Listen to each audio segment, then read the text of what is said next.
The Chinese government has canceled its Lunar Year celebration due to the coronavirus outbreak going on. Millions of people were expected to attend the event in Beijing.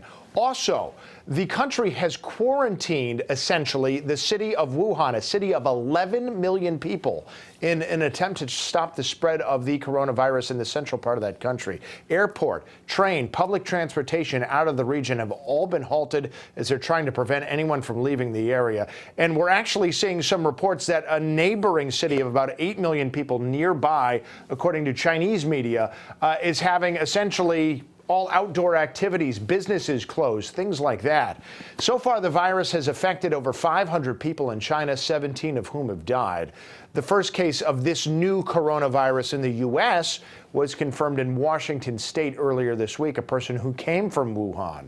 The CDC is screening passengers who are arriving from China at 5 major U.S. airports as a precaution, including JFK in New York. Here in Connecticut, Yale New Haven Hospital is screening patients who have had symptoms and who have also traveled to Wuhan or have had contact from people from Wuhan in the last 14 days. There is some reason to be concerned there. The question is, how much reason do we have to be concerned here in Connecticut? Happy to have back on the show Dr. Ulysses Wu from St. Francis Hospital, our infectious disease specialist. Good to see you again, sir. Happy to be here. Okay, coronavirus itself is nothing new, but my understanding is this is a new strain, and I imagine that might make sort of predicting or treating or dealing with it a little bit harder. I think part of it that's making it difficult, but that it is a new strain that we take some comfort in, is that we have some precedents. So coronaviruses are very responsible. The very mild cases are almost like common colds. It's very similar to the rhinovirus.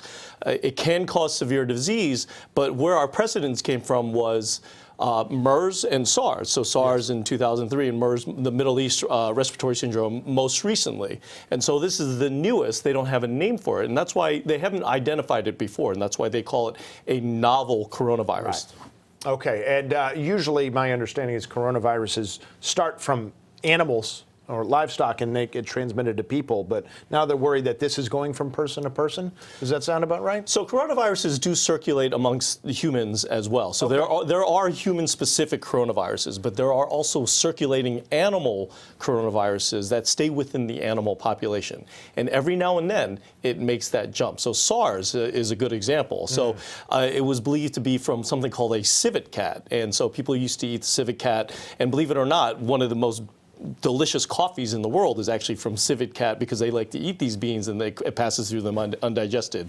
Same thing with camels and possibly bats with MERS as well. Okay. They don't know where this came from. They looked at a lot of the outbreaks started in the seafood market, or I shouldn't say the outbreak, but patients had contact with the seafood market, but other live animals were sold there. And there's actually, this hasn't been proven yet, but they thought this may actually be coming from snakes and bats transmitting it to snakes, but that has not been proven yet. And there have been clusters identified outside of the seafood market as well.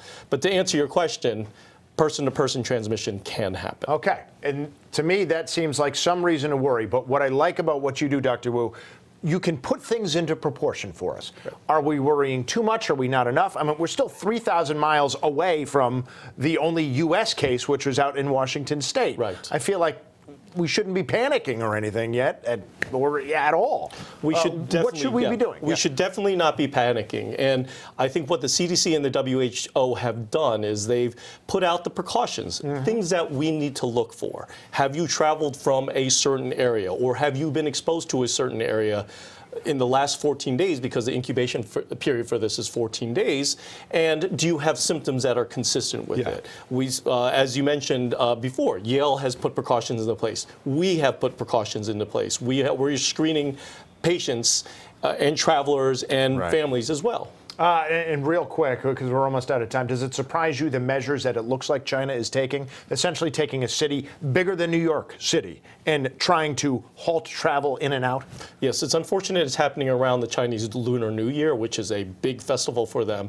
But it's a smaller micro level, the analogy similar to when EEE was hitting us during the summer. Correct. We restricted all outdoor activities around dusk because we didn't want the mosquito-borne virus to possibly infect other people. Okay, so hopefully that puts things into perspective for you. It's definitely worth watching here, but no reason to panic yet, because again, one case in the United States, that's out in Washington State, and that may be it as far as we know. We'll just have to wait and see. Doctor, thank you so much for joining us and give us your knowledge and your perspective.